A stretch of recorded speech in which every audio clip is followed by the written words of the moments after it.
xaaladda Laascaanood waa sidee? Saaka ayaa ciidamada Jamhuuriyadda Somaliland weerar lagu soo qaaday iyagoo fadhiisimahooda jooga, waxaana weerar ku soo qaaday kooxaha nabadiidka ah ee ka dagaalamaya Laascaanood. Haddaba kooxaha nabadiidka ah ayaa ku gabanayay guryaha, waxaana gelayeen masaajidada, waxaana soo istaagayeen munaaradaha, kadibna ciidamada qaranka ayay halkaa ka tooganayeen.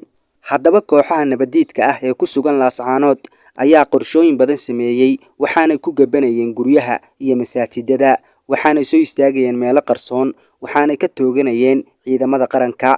Haddaba ciidamada qaranka Jamhuuriyadda Somaliland ayaa iska caabin sameeyay markii weerar xun lagu soo qaaday, waxaana ciidamada qaranku qabteen maxaabiis.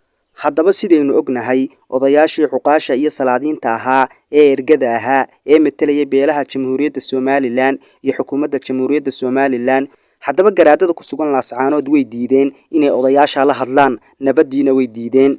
Haddaba ciidanka Jamhuuriyadda Somaliland weli awoodoodii saxda ahaa lamay soo bixin, weli waxay u turayaan shacabka reer Laascaanood. Asxaabtayda qaaliga ee ku xidhan channelkeena Maxamed Wardi Official, haddii uu war dambe cusub uu soo baxo, channelkeena ayaad kala socon doontaan insha Allah. Waa anigoo ah Maxamed Wardi Cali oo idin leh, waa inoo muuqaalka xiga.